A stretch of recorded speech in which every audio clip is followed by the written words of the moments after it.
be the one to break it to you, but sex education of the past failed us. Because birds and bees, they don't fuck.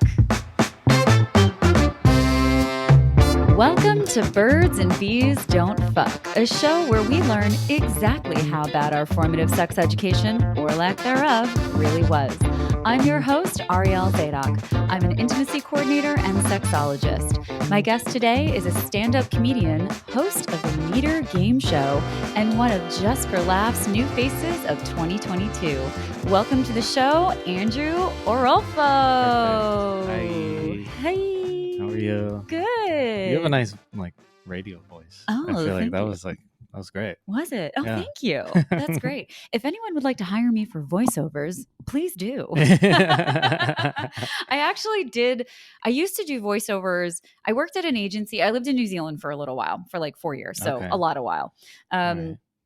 And somebody was doing a pitch for like Volkswagen, or I don't even know what the pitch was. Mhm. And they needed an American voice. So they were just like, hey, can you just do scratch audio for this? And I was like, yeah, no problem. So I go into the studio and I do the thing like I'm a one-take wonder. Nice. No flex, big flex, whatever. Yeah. But like, whatever. So I did it. And then they were like, holy shit, you have a really good voice. Yeah. So then I just started doing like random voiceover things that we needed from time to time. So That's great. yeah. So I actually one thing, because you're a pet guy. Yeah.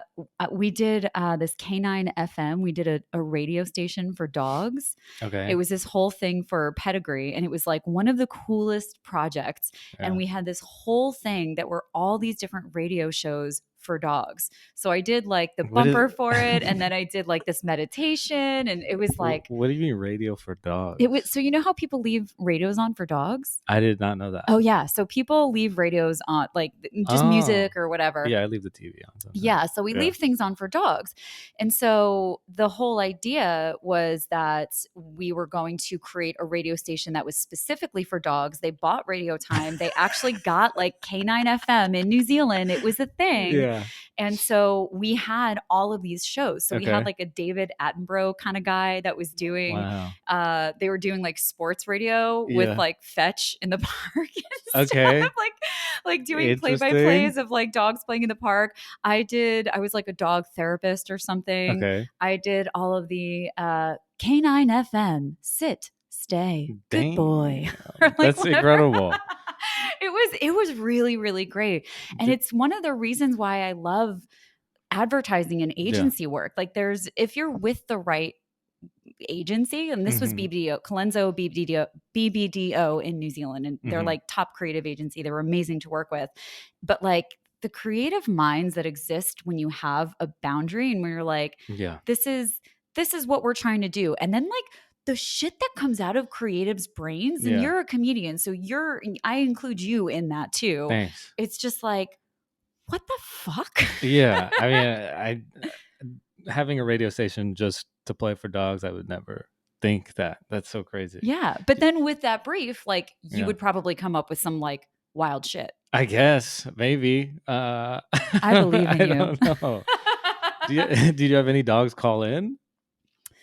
No, but we actually did do a call-in thing for people to leave messages for their dogs. Oh, that's cute. So it was like, they would be like, hi, Bobo. Yeah. Mommy loves you. Miss you. You're a good boy. Yeah. And like all these different people were calling it. It was like, it was ridiculous. Yeah. I wonder if was anyone ever like, hey, whatever the dog, like Spot, get off the fucking kitchen. You know what I mean? I think there was some of that too, which was like, what the fuck are you doing? Yeah. George. I really love dogs or like animals with human names. Yeah. What's her name? I have Rosie, who's technically Sunday Rose. Okay. That's her government name. Mm-hmm. And Ruby, who is her government name is Ruby Lou. Okay. Yeah. My dog's name is Juniper. Juniper. Yeah. Aww. I call her June most of the time.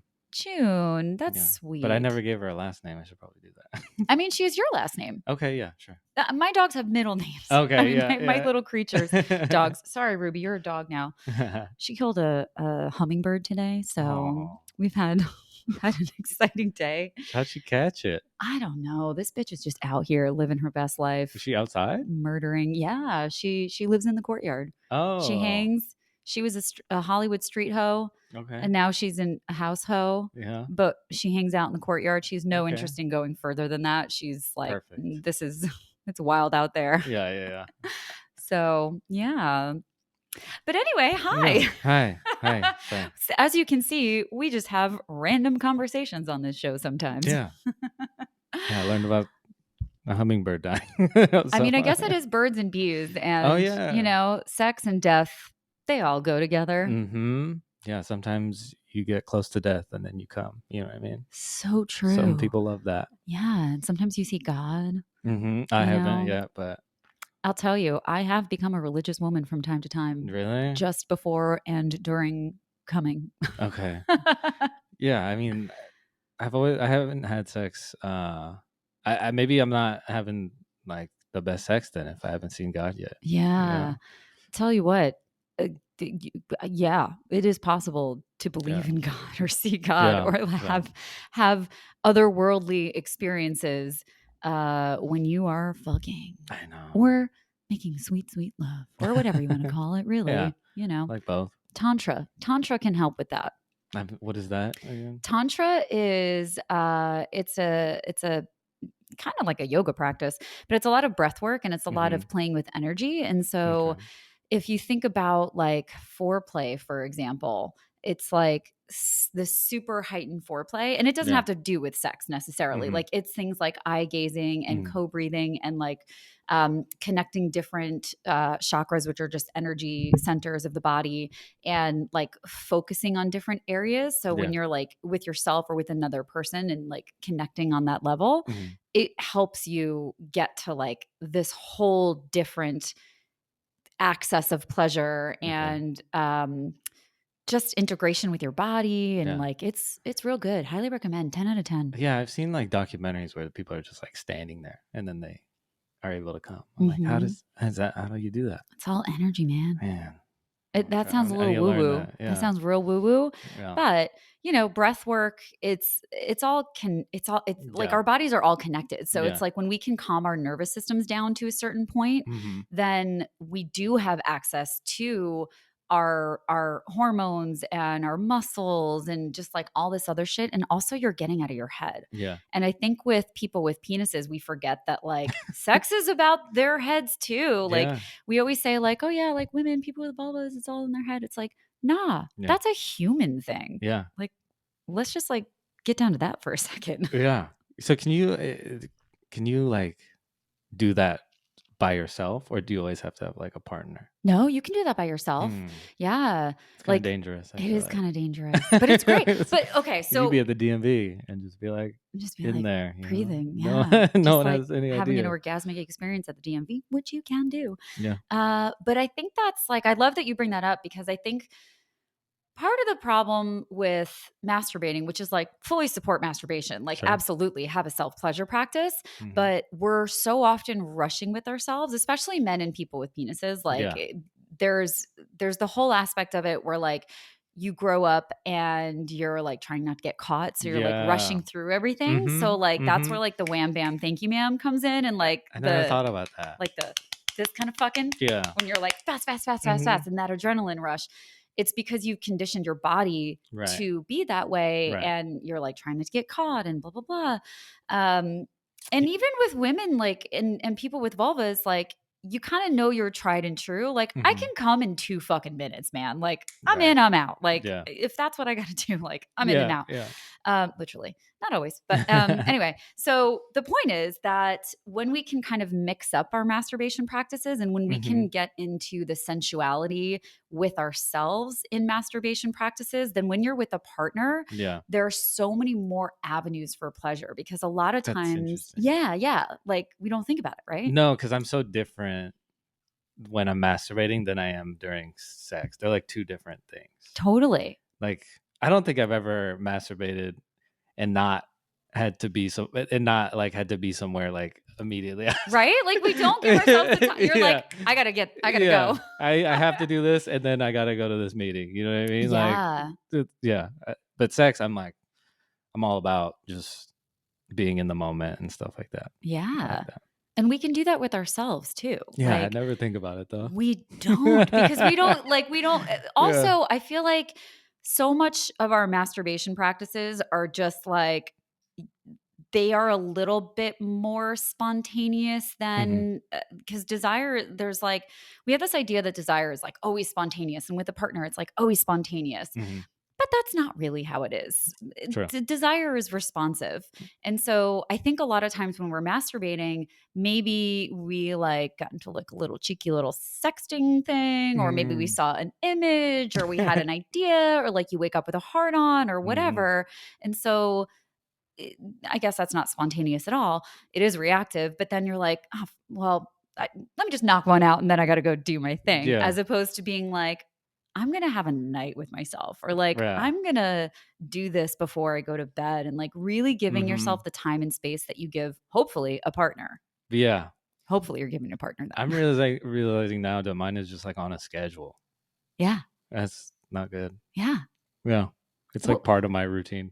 Well, yeah. Okay. So, and that's it too. Because then when it's a routine, which, like, yes, that is good. And I think Mhm. that's actually a piece that's missing from partnered sex, is that like people are so afraid to schedule sex that they wind up not having Mm. sex in long term relationships, because like you're busy and you got kids or you got jobs or you got like games or whatever the fuck Yeah. else you're doing. Yeah.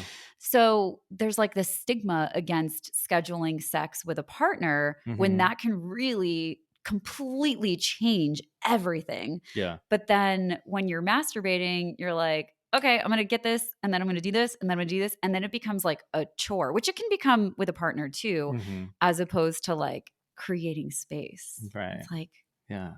partner, alone, we gotta Mhm. create space.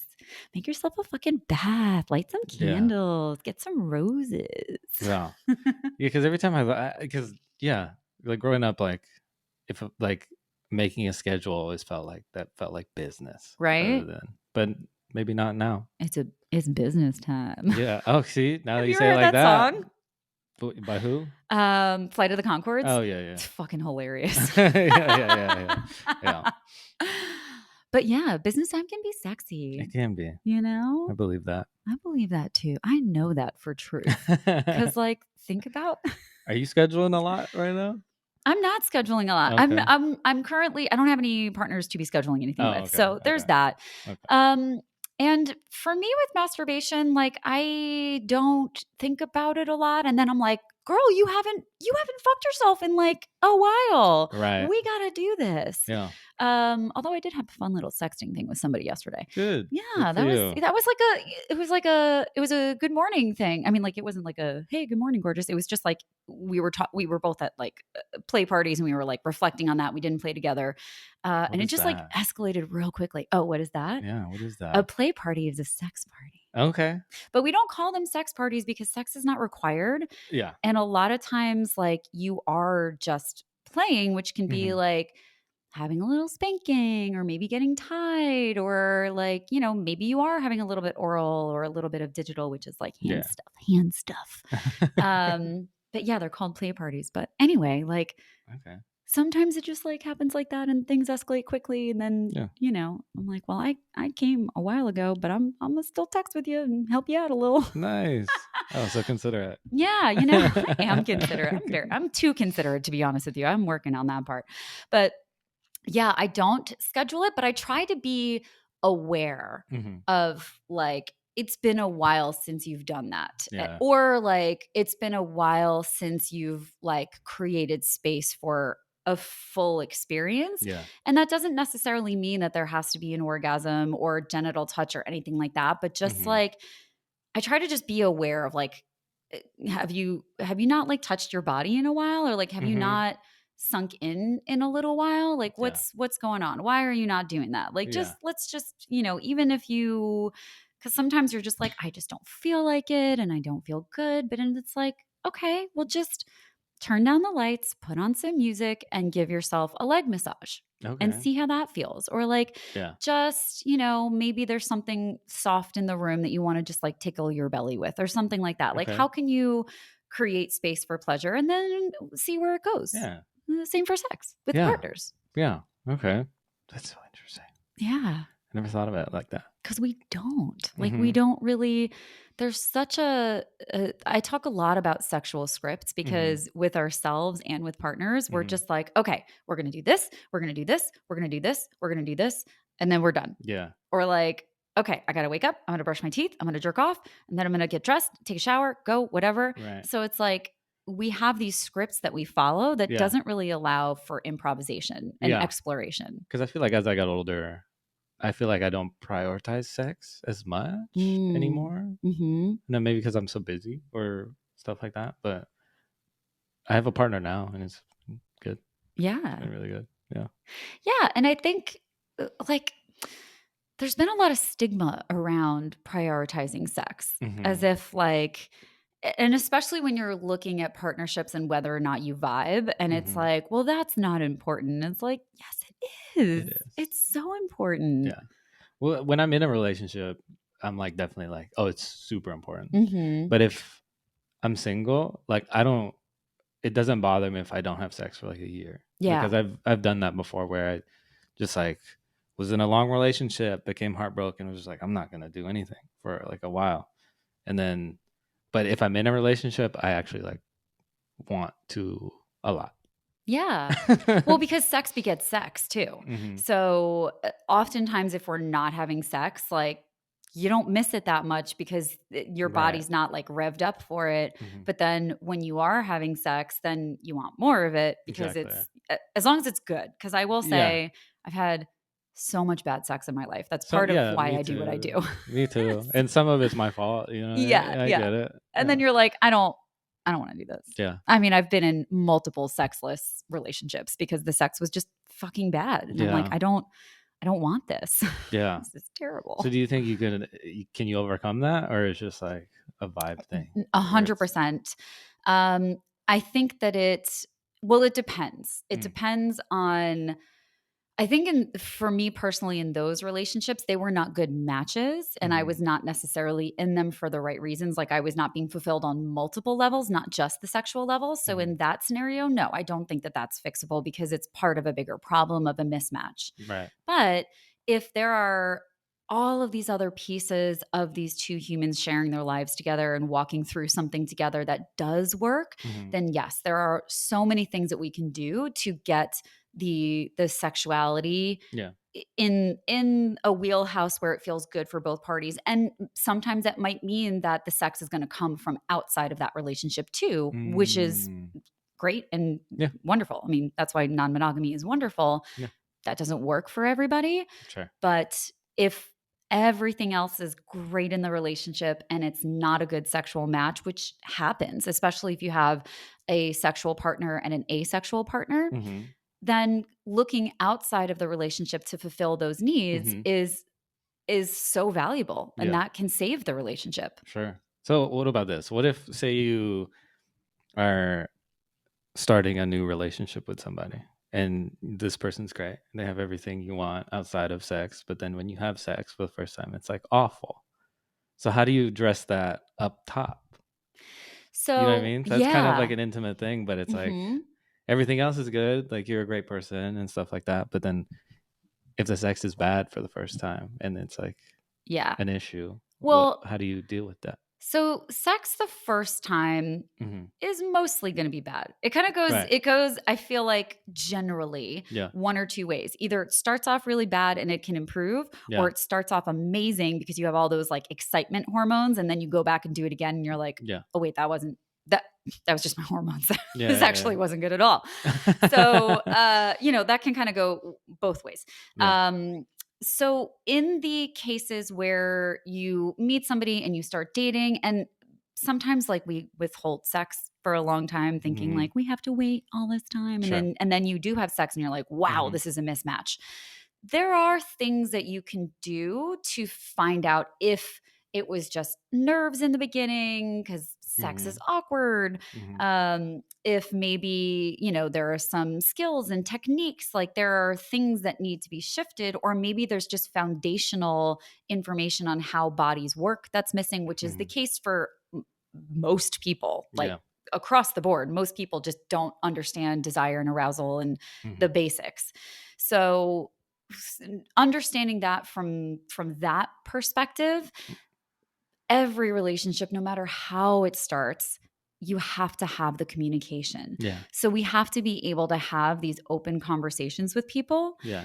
and be able to talk about what we want, Yeah. what we like, what we don't like, how you like to be touched, which, coming back to masturbation, if you're Yeah. not doing that with yourself, Yeah. you can't really communicate that with other people. And a great thing to do is when you're masturbating, say out loud what you're doing. Like, really focus in on, oh, okay, like this feels really good. Well, what am I doing? Okay, well, I'm going in a figure eight, or I'm going in a circle, or I'm stroking really Oh, hard, or okay. I'm squeezing as I'm, moving up and down my penis, Yeah. or, I'm hugging my vulva. Like, Mhm. really understanding how you masturbate and all of the different things that feel really good on your body, Right. and giving language to that Yeah. helps you then communicate that to a partner. This is great. I'm learning a lot. So, I'm like, gonna apply this later. yeah, please do. And then I also, on my website, birdsandbeesdon'tfuck.com, I Yeah. have a yes, no, maybe list, which is really, really good for partners Mhm. because it's got all of these different things to try. Mhm. And I break it down into different sections of like creating intimacy. So it's really like sensual touch, but not necessarily genital sexual touch. Okay. So, like, the first section is all about like intimate touch. The second section is all about, like, your, like, the top 10 hits, like the regular, Yeah. not the regular stuff that we do, but like things that you might be a little bit more used to seeing. Yeah. Then I go into different positions, different toys, a little bit Okay. of kinky stuff. So using a yes, no, maybe list and Mhm. just going through that as individuals and Yeah. clicking off, like, yes, I want to do this. Maybe I'm open to doing this, or I want to learn more about this. And like, Yeah. absolutely not. Okay. That is such a good tool for Yeah. just like, oh, I didn't know you liked rim jobs. I Yeah. love to give rim jobs, but maybe we wouldn't have had that conversation Right. because, like, how do you start that Yeah. conversation if you're not used to talking about sex? That's so funny because I met you at that one show that was at like a sex shop, Yeah. and then my partner was there. Yeah. Okay. So we like walked around, and then that was kind of in a way we kind of did that. We kind of did a checklist of like that, no, that, and then it was fun. It was Yeah. cool. Yeah. I should talk to Eli and be like, can I just be your resident sexologist? And if people have sexy You questions, should. like, Eli, are you listening? That's a great like live show idea. That You actually, should do that your own thing instead of that's true. That's that'd true. be really fun. Yeah, but I do, because I love going to that show. Yeah. Obviously, sex and comedy is like my jam. Mhm. But yeah, I'm always like, I can just like hang out and answer everybody's questions after the show. Like, everybody gets a 15% discount. Yeah. Let me help you. Oh my god, that's so funny. But that's one of the reasons why I love that show. Mhm. And I mean, I love what Pleasure Chest does. Like, Yeah. they do not pay me, but like, shout out to the Pleasure Chest. Shout out It's such Pleasure. a great store. And Yeah. the people that work there are fantastic. Yeah. But I love that he created space for people to like get into a sex shop. Yeah. Yeah. Be here, laugh Yeah. at things, and then go get some things to have some fun with. Just like you, I've been trying to get this one brand to sponsor or like send me something because I do this bit about the love ants. Yeah. Me and a partner once had it was a long distance relationship. So I do a bit about it, but it's about how it's long distance. So they were in like the East Coast, I was out here, and then we play with that thing on the app. But I used to, in the joke, it's like I used to say, but we're both awkward. So what I used to do was I'd make the patterns and as like beats. Oh, fuck yeah. That I like. And then I try to make her guess what song it is. With her pussy. Exactly. Yeah. Who wants to do that with me? It was fun. We used to do it. It was a very fun game. Very, very fun. Forget about Beats by Dre. We got Beats by Andrew. Yeah. Beats by Drew. Yeah. And then I posted that bit, and then they shared it, they reposted it, and then I was like hoping that they were like, send me some toys. Yeah, just ask them. I was hoping. Yeah, I should have. Just ask them. Make a bid right now. We'll tag them. Yeah. And I love that. I had one of those remote ones. that I'm not going to name the brand because like I was not able to connect it. This was over COVID, Okay. and I had a partner. I had a primary partner, and then I had another partner that I would play with. Yeah. But I would see him like every few months, and I was just like, I don't want to deal with that during COVID right now. Like I got my dude. Like I don't really want to do that. So like Yeah. we would sext and we would do like all the other things. Mhm. And so I had one of those, and like I tried so hard to get it connected, and like we spent hours trying to get the shit connected, and it would Really? not connect, and it was so sad. I Damn. know. I That might be a know. Wi-Fi issue. Yeah, I I'm mean, kidding. I don't know. It was COVID, so everyone Yeah. was on that Wi-Fi trying to sext and fuck Yeah. in any way we could. Mhm. I was very lucky to have a partner at the time, but Yeah. but it doesn't mean I didn't want my other partners too. Yeah. Oh man. Okay, so Okay. we've covered so much ground, and I love this conversation. Yeah. But where did you grow up? I grew up in the Bay Area, like Ooh, East Bay, like Oakland, like that area. yeah. Yeah. Do you remember anything from your sex education? Yeah, I do. I remember only like one thing. It was one day. It was in 5th grade, and it was just like an hour of our 5th grade teacher just showing us videos, and it was videos from like the 80s. Yeah. Like, and it was just, at that time, I wasn't even paying attention. I Mhm. didn't care. Like, I was like, this is not happening right now. So like, The fuck do I need this I'd for? rather go wait. Than I would rather go to recess. Like, Mm. so I just remember a few videos of just like, uh, putting on a condom, and then like STD scares, I guess, and then nothing really about. There was like a small section on women, and I remember it was just mostly dude stuff. Mm. And looking back now, I feel bad. You know what I mean? I'm Yeah. like, this is probably so uncomfortable for like a lot of they like because they didn't get any like information, but like we Yeah. got, I guess, a decent amount. So they didn't like mix separate the classroom, or No, was it mixed? it Okay. was all together. Yeah. Which Yeah. is rare. Most people tell me stories that they were separated, Oh, interesting. but everyone would get excited when you Yeah. like see the TV on the things Yeah. getting wheeled in, Yeah. and then Yeah. all of a sudden, like sometimes I don't know, you might see a baby coming out of a I vagina. think that was part of it Yeah. too. But I don't know. I feel like at that time I wasn't even really worried about that stuff, so I didn't think it really registered or for me to like Mhm. even retain that information. Yeah. Yeah. Yeah, it's the way that they just like so passive aggressively would Yeah. show videos and never talk about it again was Yeah. like, yeah, it just shows how awkward all of the adults around us felt. Yeah. How old were you when it happened, or like when you watched those? I truly don't remember anything. So I have a Okay. terrible memory. And as I have gone through this podcast, I recognize the irony that I am asking everybody else from their experiences and I Yeah. don't remember shit. Yeah. I do remember seeing the video. Like Hmm. the only thing that I remember from my own sex education is the image of a baby coming out of a hairy vagina etched into my head. Okay. That's like it. Just like the crowning. Yeah. That's the image. So that's all I got. Yeah. I don't remember anything else. I don't remember if we were separated. I don't remember learning about condoms or STIs. I don't Hmm. remember how old I was. I am useless. If I was to interview myself, I would be absolutely useless. So I have no idea.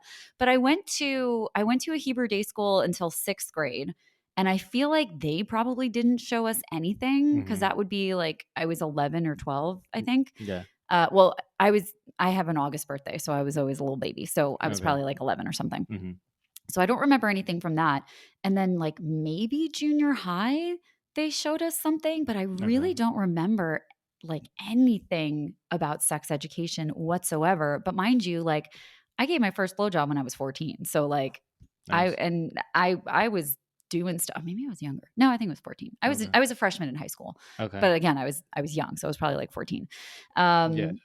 But yeah, like I learned from doing, Yeah. truly. Same. Yeah. Same.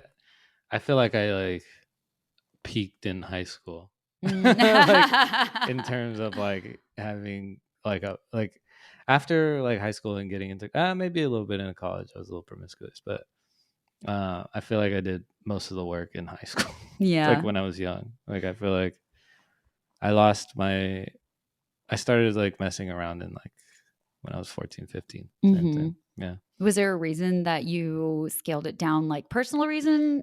Like, in other words, was it like intentional or was it just like, life is just like that? Um wait, the reason why I stopped being like Hmm. promiscuous? I don't know. Oh well, as like in college I had like a partner who was Hmm. like I fell in like love with, you know. Yeah.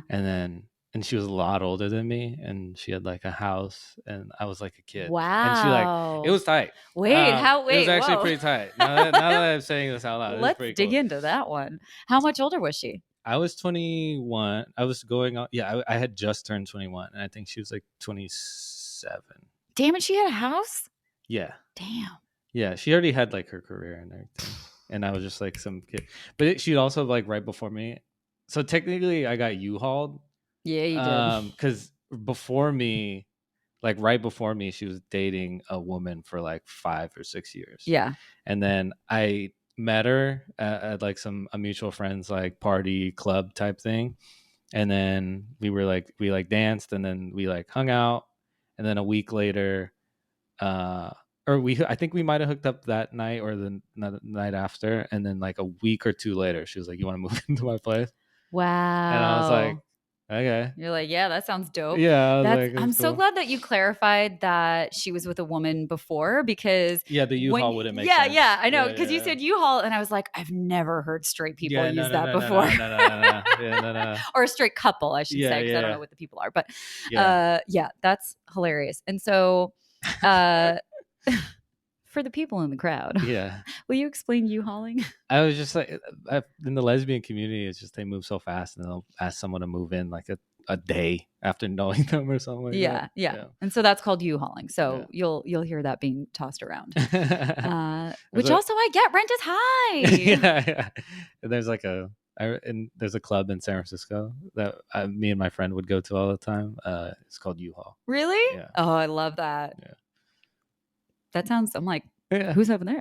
yeah, That sounds like a vibe. yeah, Wow. So do you feel like, because I hear this from men all the time, which is why I'm very passionate about teaching men. yeah. Um, do you feel like you learned what you know about sex from her or from outside of that relationship? Like, do you feel like you Whew. leaned on her and learned what Uh you know? no, not at all. Oh, I feel good. like I Love that. no, coming out of high school, I was like pretty experienced. I feel like for someone who was like 17, like 18, and Mm-hmm. then and I went to community college, and then in community college, it's like, yeah, who cares? Like Yeah. everybody's like, but yeah, I felt like I was pretty experienced going into that relationship. Mm-hmm. I don't feel like I've learned from one particular person. Yeah. I feel like I've always learned, and everybody's so different. I feel Yeah. like every relationship, I'm like, oh, that's they don't like that one, Mm-hmm. but and then sometimes it's just like everybody's so different to where I'm like, oh, I think I got it, and then I'm like, no, I don't, I don't. Yeah. But I feel like I've learned from like every single one of my Mm-hmm. partners something. I've learned at least one thing, Yeah.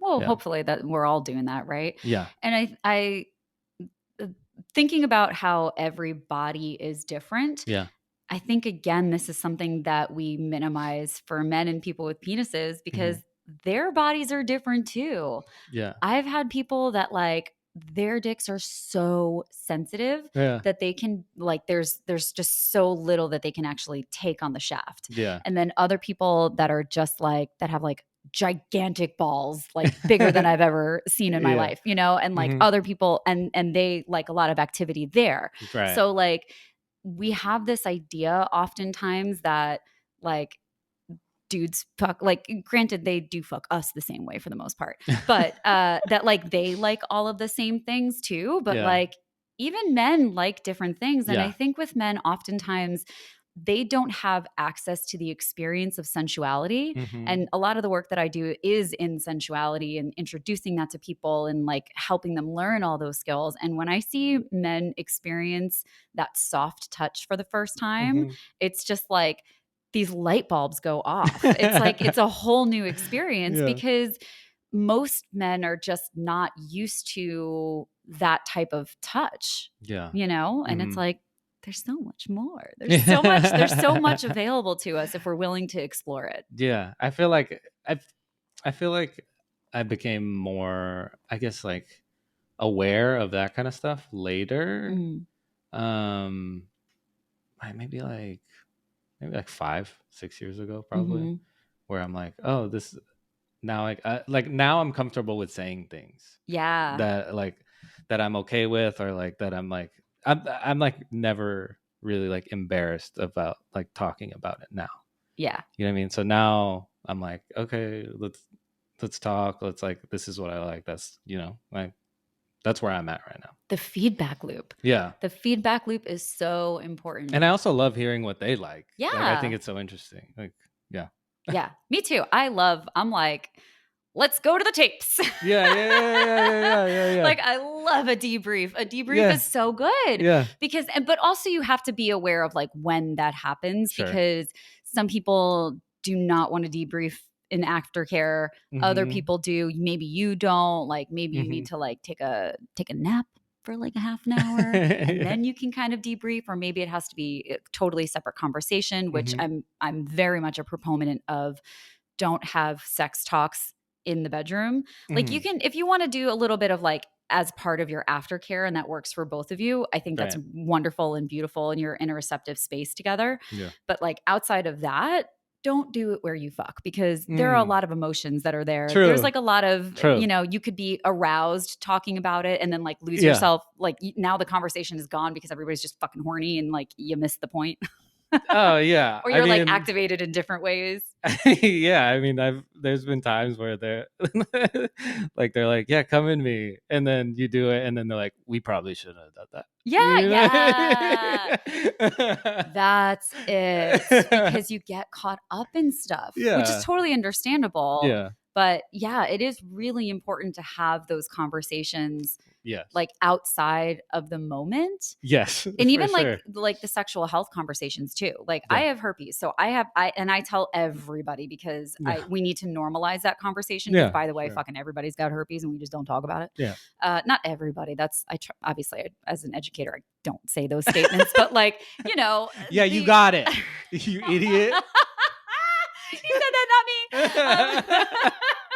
But like the amount of people who have herpes and like HSV1, which is of the mouth, and don't disclose that or don't know. I mean, the amount of people that have herpes, generally speaking, and just don't know is like, it's a very high number, because most people that find out they have any sort of an STD, they didn't have any symptoms, because that's how a lot of these things work. So for me, especially as an educator, I tell everybody all the time. But I try really hard not to have that conversation when we're like making out and stuff like that, because that's not the time, because I want people to have autonomy over their bodies and have a clear head and have the time and space to ask me any questions that they might have. Right. So, that's, I mean, I've been living with this for like 13, 14, 15, not 15, but like a very, very long time. So it's been a long journey. But I've always done that. And sometimes it's unavoidable. Sometimes you're like, in a situation or whatever. And I'm like, hang on a second. I just got to tell you this thing. And most people are like, I don't fucking care. It's herpes. Like, who cares? Everybody's got herpes. Yeah. But sometimes people have questions. But, these conversations for the majority of people are very difficult because we're not used to having them. And so then when you try to have that conversation when things are getting hot and heavy and now your hormones are taking over and like, you're not thinking, you're just like, I just want to fuck. Like, yeah, let's just get through this conversation. Yeah. And that's not good. Yeah. I do feel the it's changing though. Like, I mean, back when I was like younger, like when like your boys would be like, oh, she's got herpes, and then we would both be like, oh no. Yeah. Now it's like, yeah, who cares? Yeah. Like, okay. You probably do too, bro. You're single. Take it. Like, who cares? Like, it doesn't matter anymore. Yeah. I'm seeing that a lot with like a lot of like I don't know if it's like my friend group now is like more mature, or just we're getting older. But now it's just like, yeah, who cares? Like, but I think it's the education piece. yeah. I think we now, because when we were younger, Yeah. it was all like STIs will be literally the death of you. Yeah, And yeah, like yeah, everything yeah, was yeah. like Yeah. shaming Yeah. and like this. And Yeah. even the way that we would say clean versus dirty, like, do you say that when somebody gets the flu? Yeah, You yeah. don't. Yeah. They go home, they Yeah. take care of themselves. If Yeah. they need medication, they get medication, Yeah. they become well again, and Yeah. then they're out in the world. Yeah. It's the same thing with an STI. Yeah. You take care of yourself, you take a beat, you do what you have to do, Mm-hmm. and it's positive and negative. Yeah. That's it. Like, we're not clean and dirty. Right. So it's like changing the culture around that and Yeah. changing the conversations that we have and the way that we receive Right. information. Right. That's big. Like, talking about feedback, like, Yeah. we can't be yucking people's yums, especially not your partner. Yeah. Watch your face, by the way. Watch your face. Your face is telling stories. But yeah, you know, it's the stigma around all this stuff is going away, and we can think accurate education for that, and conversations like this where it's like, yeah, it's not a big deal, and maturity and all of that. And I think that's where also comedy plays a really big role in all of this and changing these conversations. Yeah. Because every now and then I'll see a comic that makes a herpes joke and I'm like, it's not funny though. Yeah. Like, Yeah. there's so many better jokes to make Yeah. than making people feel bad. And like, also, again, you probably have herpes. Yeah. Yeah. And by the way, I've only had one negative reaction when I told somebody. It wasn't even a negative reaction. Like, they were like, they were standoffish. We still hooked up. Yeah.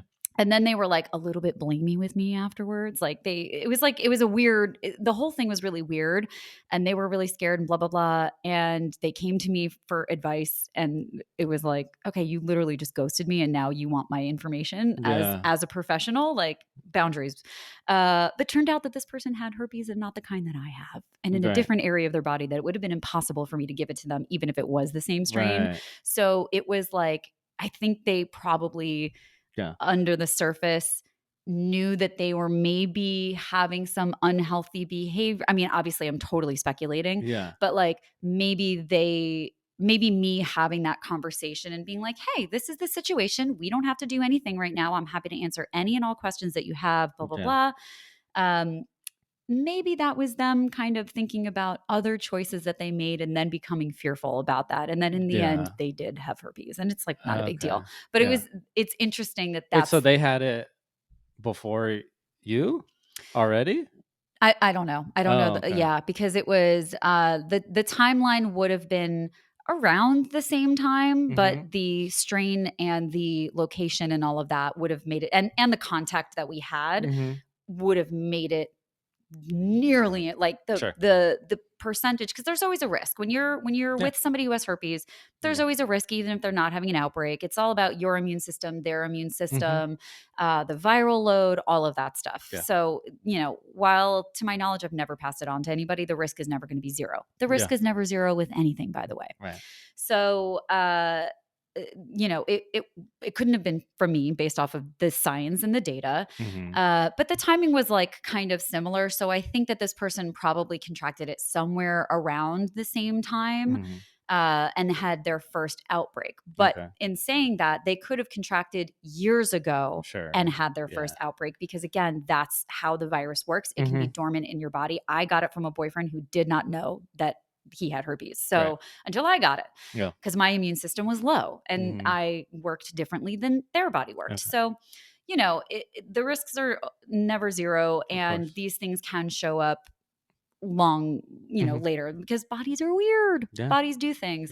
But I do find it interesting that the only person that I've ever had any sort of like negative experience with wound up having it themselves. Yeah. It's very interesting. I thought you were trying to say that they were blaming you for it.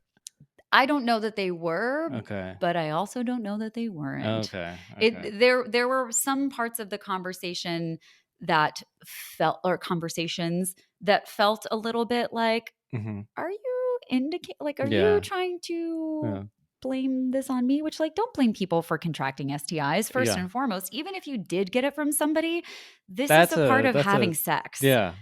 I This mean that you're also it's like it's a team effort. It's a team effort. Yeah. I mean, like if you were to catch the flu from someone, are you going to be Mhm. like, you gave me the flu? You're a terrible person. No, you're going to be Yeah. like, well, shit. Yeah. I knew you were sick and I hung out with you anyway. Like, Exactly. you Yeah. know, this is the more we can learn to treat STIs Mhm. the same way that we treat any other bacterial or viral infection, Right. the better off we're going to be as humans and at Yeah. keeping people safe and Yeah. keeping each other informed. Because Yeah. again, if there's no shame, we can have the Right. conversations. Right. Because herpes, you can't like die from it, can you? No, it's Okay. so Yeah. That's fine. benign. Yeah. Who It's cares? so benign. It's fucking dumb. Like, Yeah. oh, you get a pimple on your pussy, or Yeah. like that's essentially what it is. Or Yeah. like you get a little thing on your asshole, like Yeah. or on your lip. That's it's like when people have, and I don't mean to laugh, but it's like when people have cold sores and they're like, Yeah. oh, do you have herpes? And it's like, no, it's a cold sore. No, same shit. That is what herpes is. Herpes are cold sores. Yeah. It's normal. Yeah. This is just a part of being a human, and people get them as children. If you are a person who can give birth and you have a herpes outbreak while you're giving birth, you can give that to your child. Oh, I didn't even So think of that. yeah, it can be passed during birth. Okay. I don't know that you necessarily have to have an outbreak, but it's more likely that you're Mhm. going to pass it on. Yeah. It's possible that if you have it, I'd have to look into that a little bit more because I actually haven't researched that in a long time. Mhm. But I know that mothers can pass it on to Yeah. their children while giving birth. Um, you know, you can get it from straws and sharing Mhm. drinks. And like, there are ways that you can get STIs without sexual contact. Right. Pubic lice is the same way. You can get it from sharing a towel. You can get it from sharing things. I mean, they don't live on surfaces for that long, Yeah. but you can get these STIs through non-sexual touch. Yeah. So again, the more we can just normalize these Mhm. conversations and be like, it's a part of being a human, just the way that like getting a cold is. Yeah. Yeah. I mean, are we doing that in school now? Is that because I haven't been in school for a while? So is this being like taught now? No, there are only, I think, 18 states that are required to teach sex education at all. And the numbers for those who have to be accurate and factual in their sex education is even less. Yeah. So they're not really having these types of conversations. I No. think it is a lot less fear mongering in those areas where it does have to be fact based and it Mhm. does have to be accurate. Yeah. But in those places where they don't have to teach it or it doesn't have to be accurate, it's Yeah. still the fear mongering. It's still, you know, shaming and abstinence and all the things that we know lead to things like sexual assault and domestic Yeah. violence, higher rates of STIs and higher rates of pregnancies. Mhm. Are we talking about the South? Indeed, we are. And unfortunately, many other states too. Yeah. I have to Yeah. look up those numbers. I don't know if it's still 18. It might be in the 20s, but the number like 17, 18 always sticks out. So I have to double check my numbers there because it's been a Right. while. But it's shockingly low. For having 50 states, Yeah. That's crazy. it's shockingly low. Yeah. Like even to have the numbers in the 20s, to Yeah. have less than 50% of states requiring accurate sex education or any sex education at all. Yeah. Yeah. What are we doing? I know. Yeah. Yeah, we need it. We need it just so you can go into it kind of good at it. You know what I mean? Yeah. Like if you're, I don't know, I feel like it'd be helpful to have like some tips going.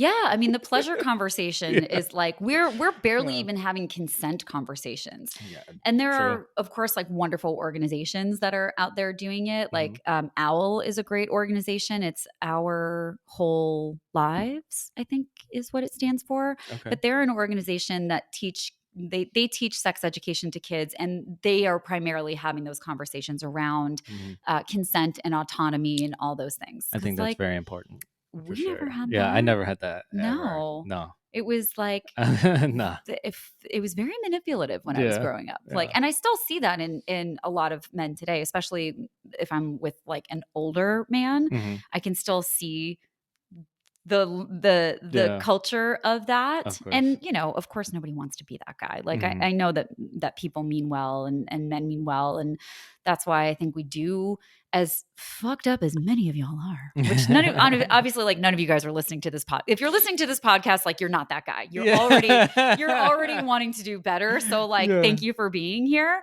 But I think we have to create space for empathy, because all of the same systems that are totally hurting women and queer people and like anybody under the flag. Yeah. It is hurting cis straight men too. Yeah. I think, you Yeah. know, and No, I see agree. it. We see it in the way that they behave. Yeah. Like men right now are kind of like, everybody's kind of scared. Yeah. Yeah. We have to make it safe for men to learn these things without shame, without guilt. Like, I'm gonna take the piss, I'm gonna talk some shit, but like, it's because we're all joking about it. Like, let's make fun of all of these downfalls and use humor to normalize things, so then we can like get to shifting. You know? Yeah.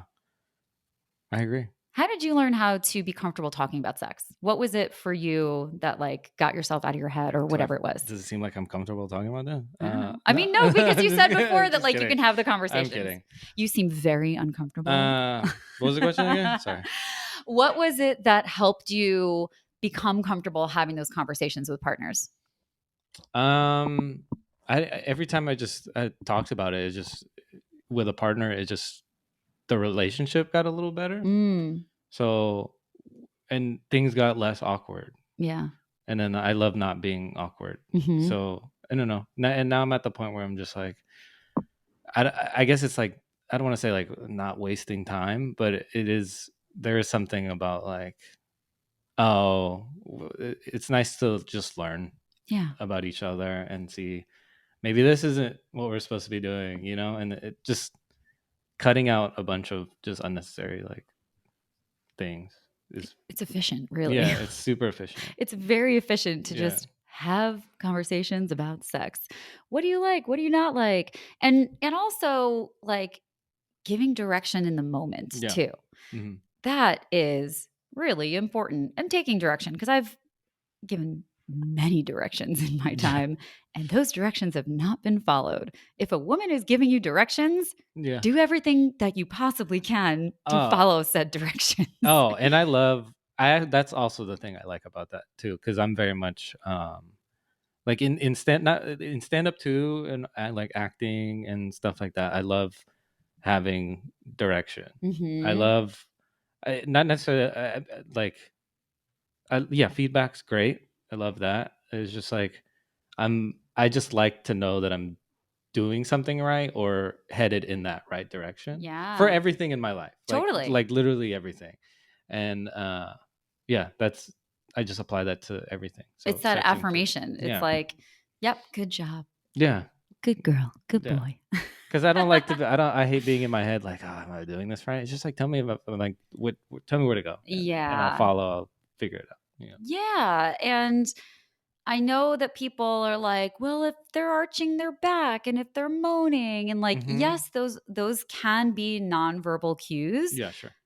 But it is always going to be hot to tell somebody that they're doing a good job or like that right there.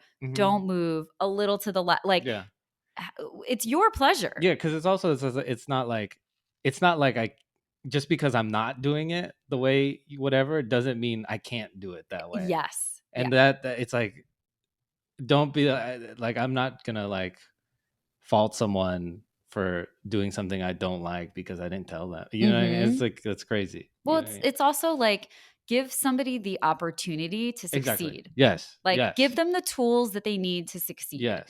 Give them the cheat codes. Give them everything you got and be open to exploring and learning more because there are so many things that I've learned about my body from partners that I've been with that I'm like, oh, didn't know that was going to feel good. Like, oh, I like that. I don't know where you got that one, but like, thanks, girl, whoever taught you that one. Exactly. Yeah. You know, or like, thanks, book. You like read books. Please do read books. There's so much information out there. Like, there's so much information. But again, like coming back to the shame part of it or like having to know everything. Like, nobody knows anything. Yeah. Literally nobody knows No. anything. Yeah. Read the books, listen to the podcasts, watch the videos, Yeah. get all the tutorials you can. Yeah. Treat it like you're, building an engine for the first time and you have Yeah. zero directions. Yeah. And then when you're with somebody, Mhm. then you can tweak based off of what they like, because now Mhm. you have all of these tools in your toolbox. Exactly. Also, like Yeah. you have different techniques, you know how to, communicate, all these Yeah. things, like tools, baby. We love tools. Yeah, and you figure out your strengths and like what you're good at. Yeah. Yeah. And then hopefully find a partner that's exactly the thing that they like. Yeah. True. That's the sweet spot. Okay, let me do a little time check. Mhm. I have a little clock that I used to use. Okay. I'm also realizing that I forgot to think about a pop quiz question for you. Oh, go for it. No, I forgot to do one. Let's see. Mhm. I don't know that I've asked this question before, but what is another word for a taint? Taint? Mm-hmm. What is the official word? What Like is the middle part? the biological word? I don't know. Oh, that's the biological word? No, that's not the Taint is slang. Yeah. Yeah. So what's the actual I've word? only heard taint or gooch. Yeah. That's the only two that I've heard. Perineum. Perineum? Perineum. So the Interesting. perineum is on all bodies, Yeah. and it's the point between the genitals and the anus. Yeah. And it's a really nice place to massage no Okay. matter what body you have. But especially for people with penises, that Okay. a lot of them do tend to like that. So, Okay. cup the balls a little bit, get your little fingy over there, Yeah. give a little massage. I don't think anyone's ever done that for me. Well, share this with your partner. I will. But yeah, that's an area of the body that we don't think about. No. So that's what I mean. We're like, we have so many areas of the body that can give us pleasure, but we're often not thinking about it, or like we just we got those scripts and we got to break up those scripts and start improvising. Like, know your boundaries and play. Yeah. And the perineum is a great spot to play with. It is. And you don't even have to you don't have to take a break. I mean, you got two hands, or you got a mouth and a hand and whatever. Yeah. So you don't really have to take a break from doing other things to access that area. And don't worry, you're not going to put a finger up a butt. Don't ever put a finger up or on someone's butthole unless they're asking for it or you have asked them for it. Right. Especially a lot of straight men. That's a sensitive area. It feels great, but not when they're not expecting it for anybody. So keep it on the perineum if you're going to go there. Yeah. I'll try it out. Yeah. Because ball stuff I actually don't like. See, everyone's different. I don't like it at all. And it's because I'm just so ticklish. Yeah. And I just can't handle it. But what is the other one called? Perineum. Perineum? Yeah. That might be fine. I mean, you could also keep calling it a taint, but perineum is the official word for it. Yeah. Also, if you play with sex toys, that can feel really good just to hold like a little vibrator on there and feel that sensation, especially if you're receiving oral, regardless of like the body type that you have. But again, like just to talk about men for a second or people with penises for a second, we don't, again, think about them with vibrators, and they feel good too. Vibrators feel good on everybody. No, yeah, they feel great. Exactly. We've done that before. I've had that done before, and that's amazing. Yeah, it's awesome. Let's give everybody all the pleasure all the time. Speaking of pleasure, where can people find you? Everything on social media at Andrew_Rolfo. On literally everything, I think. And we love the consistency. Yeah, I mean, it's just easier. Yeah. And if AndrewOrolfo.com for like tour dates and stuff like that. So go there. And you have a great link on your Instagram also. I'm sure it's on your website too. Oh, my OnlyFans. Oh, yeah, you do have an OnlyFans. I do have an OnlyFans. Ooh. Yeah, I thought. What's your OnlyFans? Do you want to share that? No. It's nothing. It's just for comedy. Yeah, I love that though. OnlyFans started doing they want to compete with Patreon or something. So they had a bunch of comedians do Patreon stuff. A bunch of comedians do OnlyFans stuff. And there's it's mostly just, I haven't done any topless or anything. No, but it's just comedy, other extra comedy content. What's the other link you were talking about? That Oh, I was talking about where should you go? That's so funny that I'm just like, oh, my OnlyFans. Yeah. Also, subscribe to his OnlyFans. Yeah, it's free for now. Free for now, but Yeah. then maybe if I put some work crazier up there. shit up there. Well, I'll okay. do So that. wait, we're gonna extend this episode a little bit because we're gonna talk about this for a second. Because I actually did also just start an OnlyFans. It's Shibari Showgirl. Nice. And the reason that I started it, I haven't started loading it with stuff yet, but I started doing Shibari. So I started self tying, which is just like, and I'm an aesthetic. I mean, if I have like a dom that's tying me, then like, yeah, there's different sensations and different feelings. Right. But for myself, it's aesthetic. Yeah. And I do it with like rhinestones and all that stuff. And for me, the aesthetic is the human body. I love art with human bodies, but I don't want to show, you're not going to see my nips. Sorry, not sorry, but you're not ever going to see me naked unless you fuck me or you go to a sex party that I'm at. That's just the truth. So everywhere but OnlyFans. So everywhere but you can see me naked in a lot of places that are not on the internet. You will not be able to pay me for that. That is not what I'm here for. There are so many incredible creators that is their bread and butter. They do that, and I fucking love them. So go do that with them. Yeah. But for me, it was just like, well, I don't want to put this specific art on Instagram. Yeah. And also, artists should be paid for their art. And I also have years worth of pole dancing that I have, like, I've only put like snippets of it on Instagram. And I'm like, well, I have all of this content of dancing that I already know that people like. Yeah. And this is like a new creative endeavor. And I just wanted a space to do that. And I felt like at this point in my life and career and my art, like I've been an artist since I was fucking 4 years old. I've been performing. So it's just like, you know what? Yeah.